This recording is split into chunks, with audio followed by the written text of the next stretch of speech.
Hi, my name is Sterling Chu.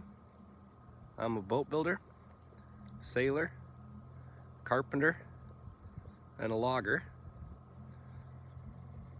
And I am from Tenakee Inlet, Southeast Alaska. And this is my home.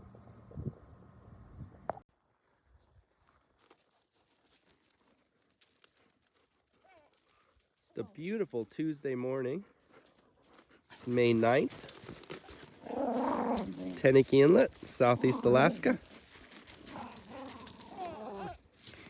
Just finishing a cup of coffee on the beach at our little island camp. Then we're gonna head over to Tenakee today, and I'm gonna be working on a 20 by 30 cabin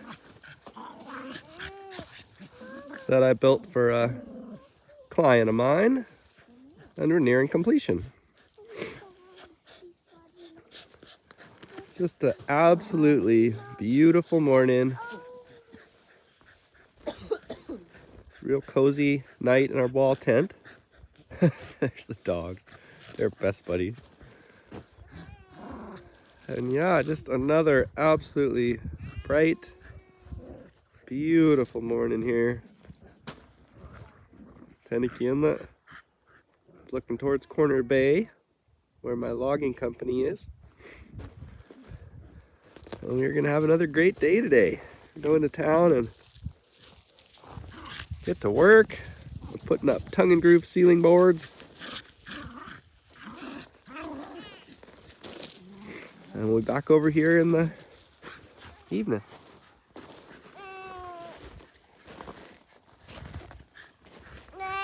Oh, look, I still got a full cup of coffee.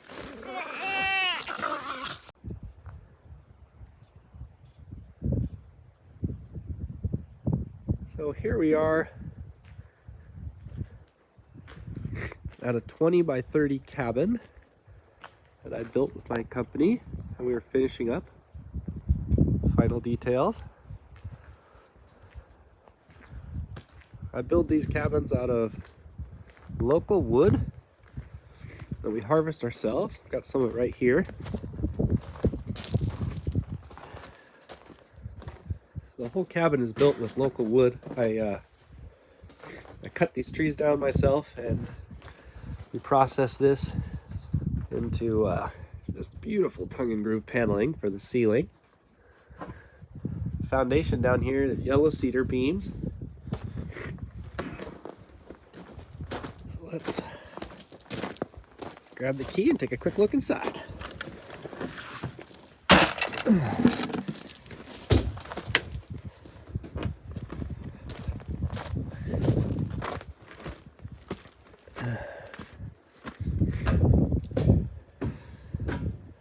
I love building these cabins. It's one of my favorite things to do. It really is the main focus of our company. I just think they're such cool small homes. We also do tiny homes. And we do occasionally build a larger size home. So this cabin is unique. It's a 20 by 30. It has very nice drywall walls, a light green paint, and then a wood ceiling. This is the first one I've done with the combination of wood and paint. The majority of our small cabins are paneled completely inside with a tongue and groove. This is a 20 by 30. It's got a full-size kitchen, a nice island. Up there is a loft, pretty nice sized loft. You have 2 queen-size beds, maybe even 2 king-size beds. It's a beautiful yellow cedar finished bathroom. It's absolutely gorgeous in here. So this room is basically all wood. So it's a full bathroom with a washer dryer and a little alcove. It's a little tight, but you know, it's very, very, very nice and very functional. I designed these cabins completely by myself. So these are all designed by me and built by me. The 20 by 30 is very nice because you have a full-size bedroom on the lower floor, separated from the house. When we get smaller than this, down to like a 16 by 20, I have a hard time fitting a bedroom downstairs. So this is a size of cabin that you could live in here, and you could have your children start their life upstairs in the loft, and you know, you could have your family in here. Also, having a bedroom, a separate bedroom, is sometimes important for housing loans. I put a little utility room in here, which is kind of nice. It houses the water system and the water heater. Most tiny homes don't have a real utility room, and this is very nice having that separate. Nice trim. This is all the same Sitka spruce that we harvest ourselves. So my next task in here is to finish the ceiling paneling. I got to right there, and then we ran out of wood. I was a little short. Had a little defect in the pile. Sometimes you don't find the defect until the wood is all the way dried out. So they looked great going in the pile, but there were some of them that warped when they dried. So we've got that beautiful pile of tongue and groove downstairs to finish this ceiling. And over the next few days, I'm going to do one of my first how-to videos of some tongue and groove install, and I'll show you what I do at work.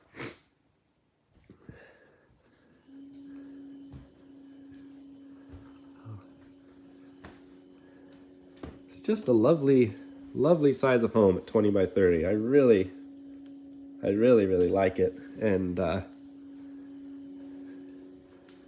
it's not a waterfront home, but it's very close to being waterfront. It's just gorgeous. So you'll see me putting in the ceiling on our video tomorrow. And I'm going to build another video. I'm going to build the loft hand railing and a loft ladder. I'm going to do the domino joiner for the loft ladder, domino joiner.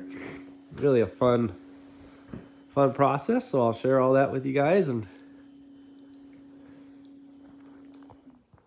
if you ever want to see more of any one thing that we do, comment. Please like and subscribe to our page, and then comment what you'd like to see more of. We do sailing videos, building videos, logging videos, wildlife videos, and kind of everything in between. So if there's something that we touch on and you would like to see it or more of it, write a comment and I'll get back to you, and I will make a best video we can on the subject that you asked for.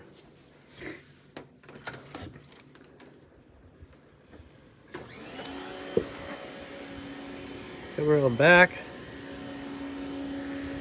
A pressure treated deck, and I'm going to build a roof over the deck, clear plastic roof, so that'll be very nice. And we are actually going to go do something fun again today. I feel a lot better from my cold, but I just don't really have my strength back today. I was trying to push the kids up the dock in the cart. Just don't quite have my strength back, so we're going to go do something fun in the sun and do a little more healing. And then I am going to be rocking in here, putting up the ceiling and finishing it up. It's about 2 or 3 days of work, and I can't wait to show it to you guys. So here we go. We're going to go pick up Elizabeth and go enjoy the beautiful day for a little while.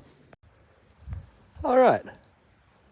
Well, it's such a beautiful day that we've decided what we're going to do is take one of the wheelers out, go do a little target practicing, some shooting, and go do a little bit of exploring. So here's my dad's brand new wheeler.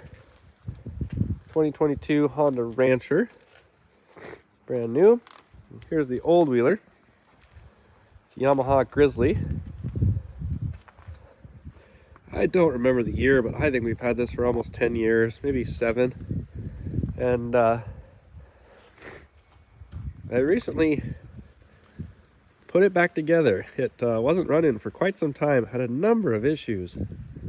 They're very, complicated machines, like a car with all these sensors and computer that powers it all.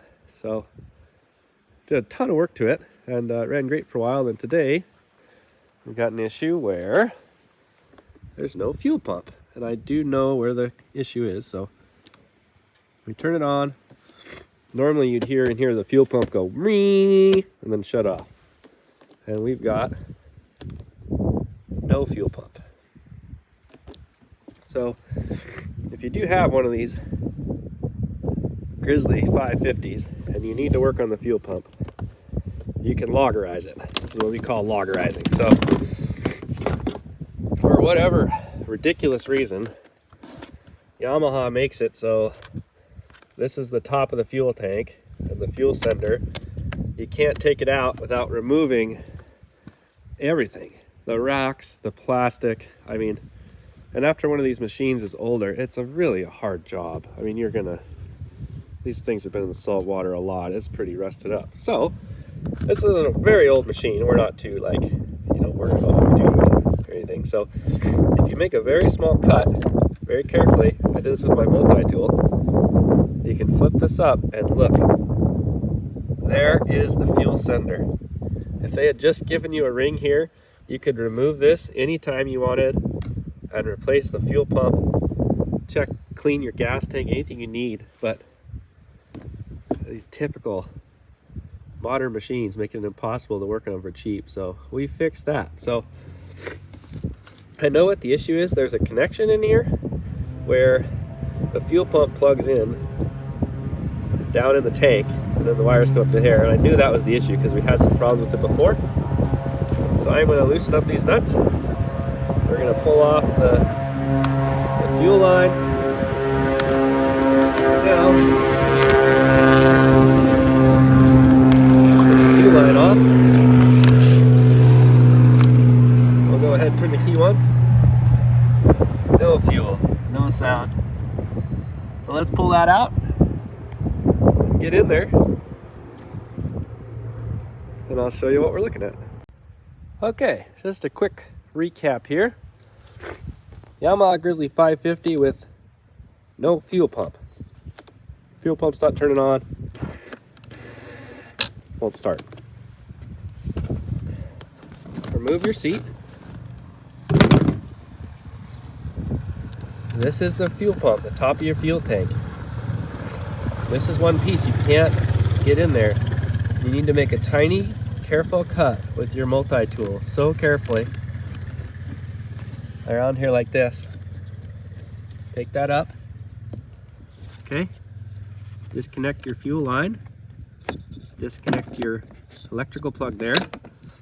And take these nuts off. Now you're ready to pull the sender out. The only thing to remember on these machines is that the gas tank goes up higher than this point. So first time I took it off, the gas tank was full, and as soon as I cracked that, a bunch of gas flowed out. It was real nasty. So I guess you need to siphon your gas tank down, or maybe you can just do this while you don't have a bunch of gas in there. So let's see what we got here. We're gonna get this out of the way. I'm gonna take this plate off. Oh, it's just coming out. Okay. So it's just like a car, basically, it's so basic. Here's your fuel sender. Okay, it looks just like a car. You got a float that tells you your fuel level. And you got a fuel pump. So the problem with this one is actually that this connection right here is bad. It was actually melted on the original fuel pump. That connection was melted in the gas tank. So the fuel pump is new. We already replaced it on this sending unit. So probably what I should do realistically is I either need to replace that wire, or you could just buy a complete new sending unit and drop it in there and have a good day. So we are gonna pull open that connection there, and we're gonna see what we can do to get power to our fuel pump, and then we'll turn this baby on.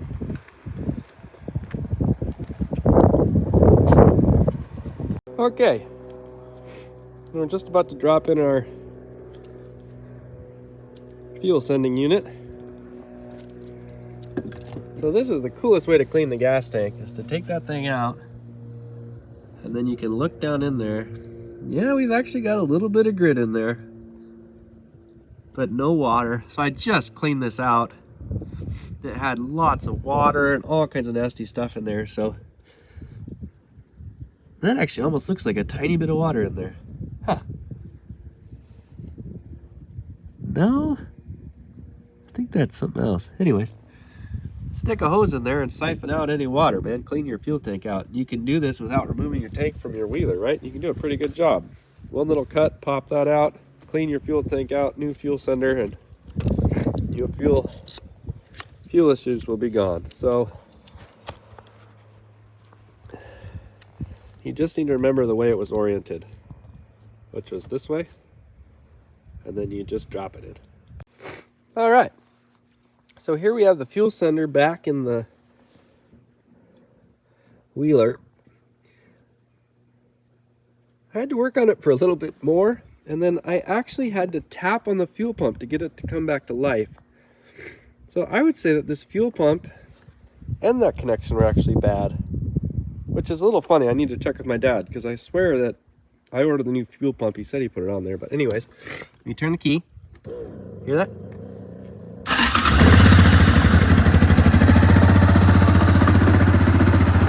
She lives!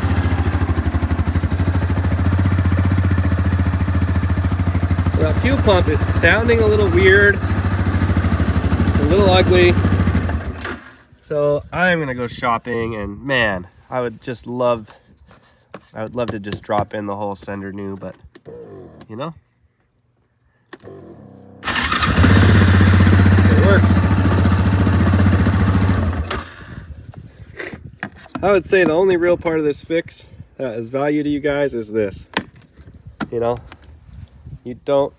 you might have to service that in the field someday, and you can do it. And I mean, you put this back in there and you can barely tell. It's not like, might affect the resale value of your wheeler, but I don't know, probably not.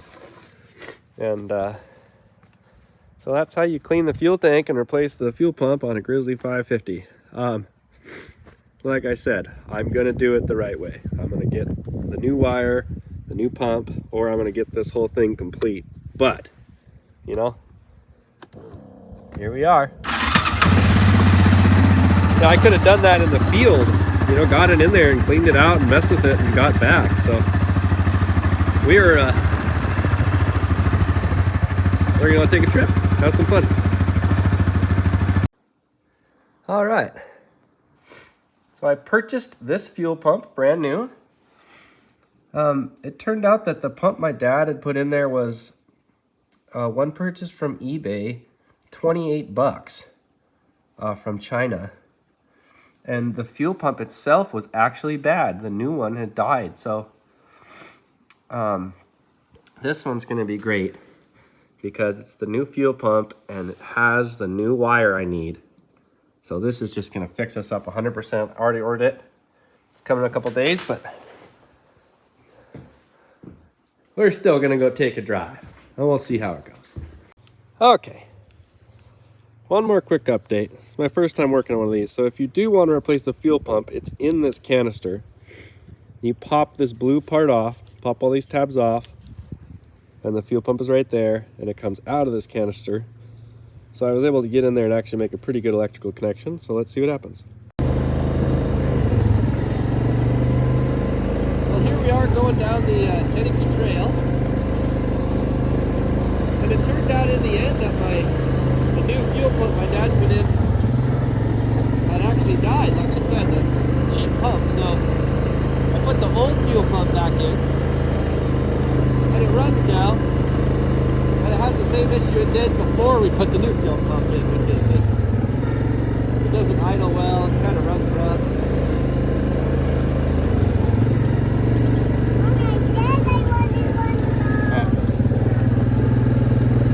But when we get that new fuel pump, with the new wires and everything, I'm 100% it'll run perfect. Hey, at least it works again. That pump will take like a week to get there, so. We were gonna go out somewhere remote today, but the tide was high, so decided to just go through town. We didn't film until we get to the bathhouse.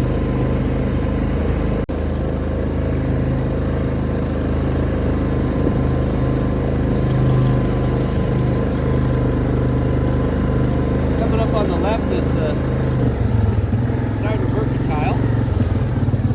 Me and my dad completely rebuilt this building with a number of other people, his company, over a period of 7 years.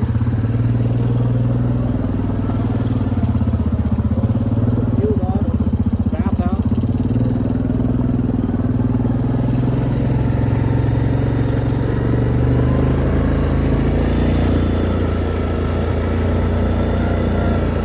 Actually running a little better now, isn't it? Yeah. Anyways, it's kind of interesting. Funny to go back to the old fuel pump and realize that, oh, it's like, even though this pump is working, let's just not be quite making the pressure it's supposed to, because that new pump was working before it died. This thing just ran like brand new. So post a little update when I get that new pump on there. A little massage parlor on the right. Pretty houses.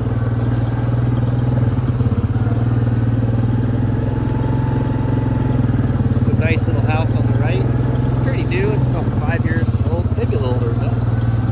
And these are the stairs up to the Tenakee School. That's where I went to school, high school and middle school. Can I go there? Yeah, you can go there. High school? My school has a gas boat.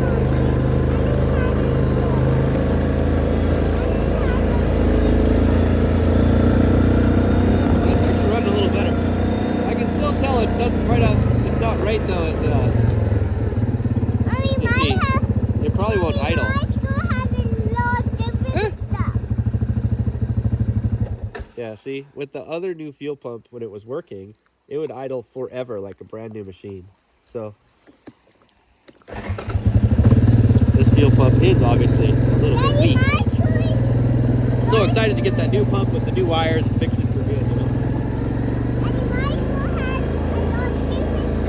That's one of the things about being so remote, is that there's no auto parts stores out here, so we can't just go to Napa or O'Reilly's and go pick one up, fix it, and be working right away. It's like no matter what, we got to order the part. And being a logger from a remote place, it's like you got to keep your stuff going. You got to be able to limp it home, you know, whatever you can do to not get stuck out in the woods.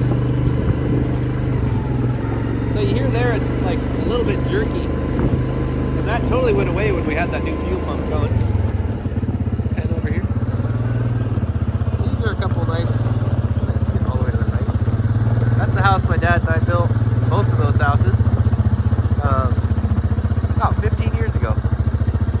They were actually both rebuilds. The one on the left used to be a chicken coop, and then the architect turned it into like a guest house. Coming up on the right, we got the community center, Tenakee Library. Is that the library? That is the library. That's mine. That's stuff from here. Then from here on, we're entering the west end of the town. So after this, somewhere out here you call it the west end. I usually call it after there. Oh, this is great to be riding this week.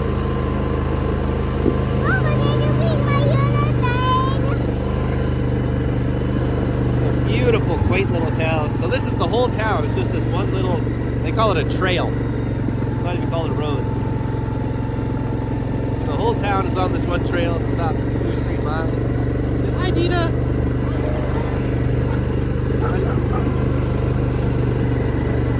2 or 3 miles. How long is it?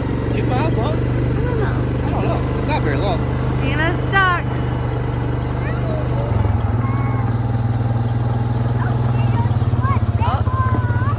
Look, they're all right there, Ava. They're right on the edge of the fence. Oh. I was so happy. Yeah, I worked on this four-wheeler for 3 weeks, and then it just idled so perfectly. But just needs that new fuel pump. I know that's the issue. And all in all, it's working. Well, this town is so beautiful and quaint. It's a little quieter than when I grew up here. It's a lot more older people, retired people, less young working people, but you know, still kicking. It used to be a town of like loggers and fishermen and miners. Pretty lively place back in the day. Tenakee Springs. It's a hot springs town, so it's centered around the Tenakee Hot Springs bathhouse. This is my favorite part of the West End.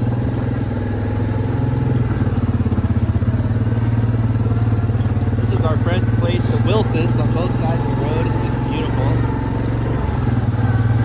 And the next house here, on both sides of the road, is my best friend Kelsey's house, Kelsey Kennedy, the Kennedys. And the next house is my other two best friends, Logan and Ian. So when we were kids, I spent most of my life right here. Kelsey's building a cabin up on her property right now, On the hill. using primarily wood from the mill, correct? Completely. Yeah. Yeah, her cabin is it's the first cabin. It's funny, I call it my second row homes, even though we did not build it. Kelsey and Sunny built it. I haven't put any work on it, but I call it that because it's the first cabin that was actually built with our wood. And so great. We're gonna build a new house up there for Dan and Dina. And this is Dan and Dina's parents out here, the Weissenboss, great place. That's Pickles. It's Pickles. Hey, Pickle.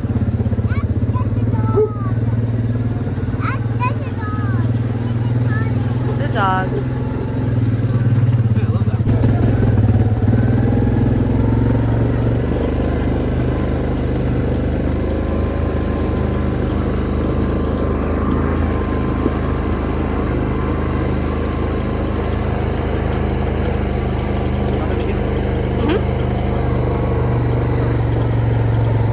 You know, it's a small town, so if I was gonna put my friends on YouTube, I'd probably have to ask him. Wade might be all for it, but a couple other people I can think of would just be a hard no. So clip a couple things out of this video.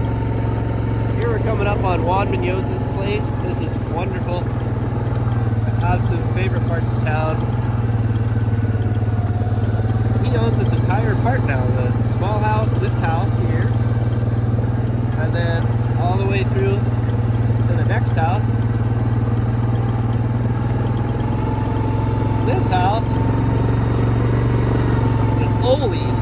He was an old guy that lived here, really a cool guy. Ole Thorgard.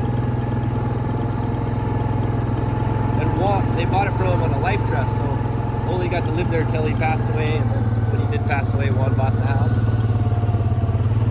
We used to play tackle football in that field right there. Absolutely brutal. I've gone like straight through this fence, like with a cedar hedge, like multiple times. There's a real nice bridge. It's getting a little old. It's been here as long as I remember.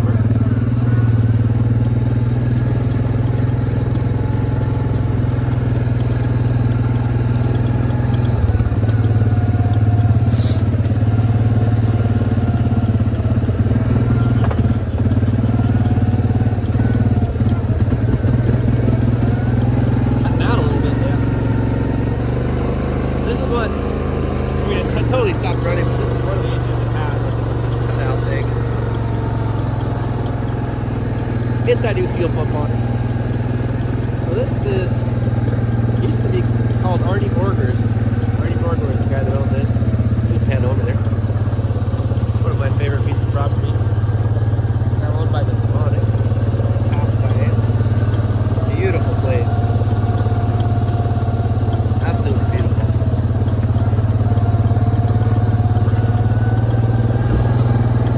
We're almost to the end of the road here. This is the end.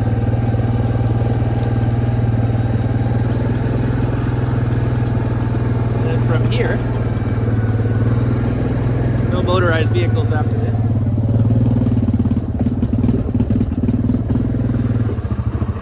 And then so from there out, it's a gotta get that new fuel pump. From there on out, it's a walking trail. From here on, the houses are spaced pretty far apart, you know, kind of like remote places. So you gotta walk. And there'll be one house, and then maybe a half a mile, another house. There may be 7 houses total out there. So that was most of the town right there, other than the harbor. I'll have to do it again when we get our new fuel pump on here. So here we are, heading back to town. We're looking towards the east. Just an absolutely beautiful day. So all the way across the bay that way, and that bay is Corner Bay. That's where my logging company is. And then a little bit over to the right is Strawberry Island, and that's where we're living right now, camping, whatever you want to call it. Just another gorgeous day in paradise here.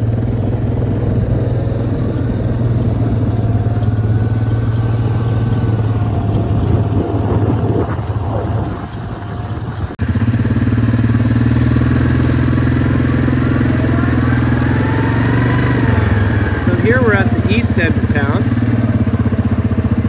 the Tenakee Boat Harbor.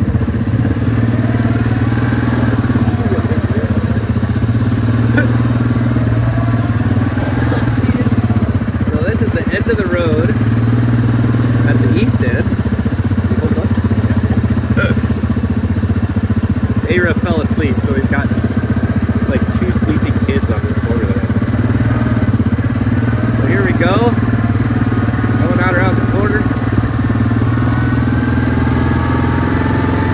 They actually didn't bring the guns, but maybe we'll go get them.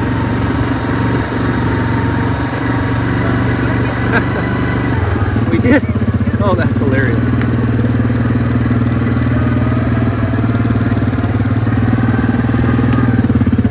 So I'll show you this another day. That's my small wooden sailboat, the Dora.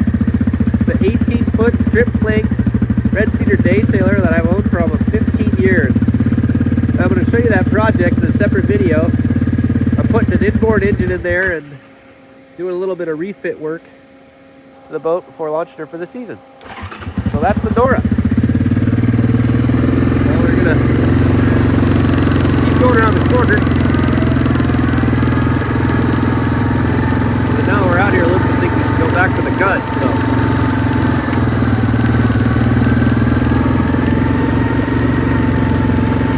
Maybe the next clip we'll be out here shooting. Probably with a bouncer, let's try it. We're still learning how to video YouTube videos. That's just the beach boat storage for all the people in town. And here's the community garden. This place was originally cut in by my friend Isaiah. He built this garden. He's passed away now. After he passed away, the community took it over. Or maybe after he left town before he passed away, I don't remember. So we're coming around this corner. Graveyard Island out there. Oh, it's not quite an island right now. There's Graveyard Island. It's a peninsula at low tide, island at high tide. It's a graveyard. Basically a native graveyard. I'm not sure if all the graves are native or what, but a bunch of graves on there, pretty cool.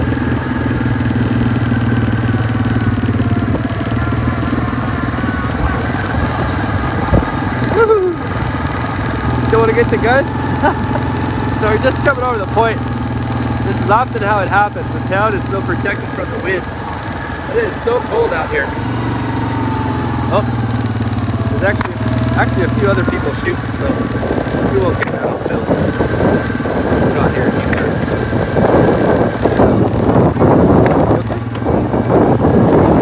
Oh, the shooting range is out here, and we'll show it to you another day. But it's empty. Did we dare cross it, baby? No. Tide's coming in. We won't cross it today. Mainly because if the four-wheeler died, it would stop. Okay, here we go, back to town.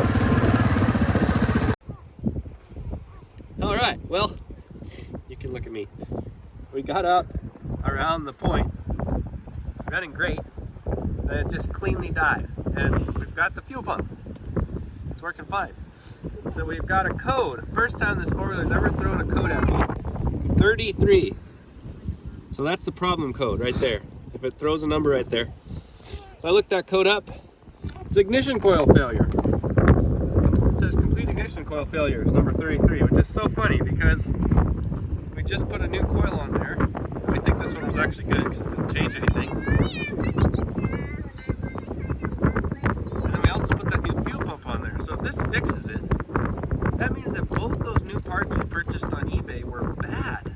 I mean, this thing lasted a week, the old coil. So, you know, I think I'm gonna recommend that, like, if you wanna fix your wheeler, maybe don't buy the cheapest parts from China on eBay.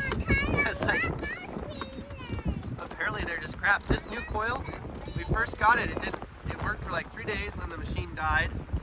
And it turned out that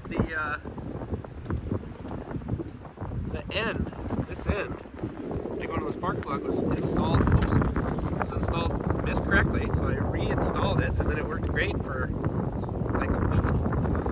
And now we've got this code that's primary ignition coil failure, primary ignition coil wire failure. So we're gonna put the old coil back in because my dad is pretty confident that this was not the issue. We kind of changed it out of principle. We were new parts of this thing, new injectors, everything. But now there's an old wheeler that didn't run when we started, and it's pretty rusty, so we were just buying, you know, the cheapest things we could do. And you know, apparently that was a mistake. So this is the coil from China, I think. We got the old coil back on.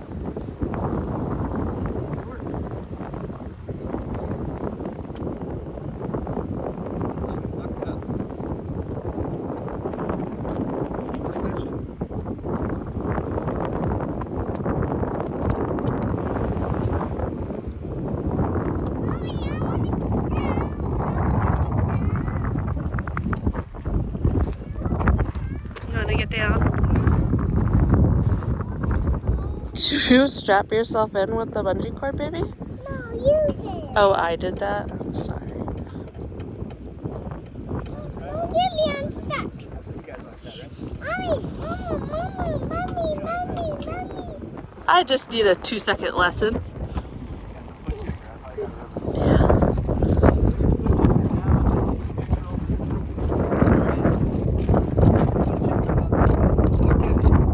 Okay, Nels ready. Well, you can't fix them every time.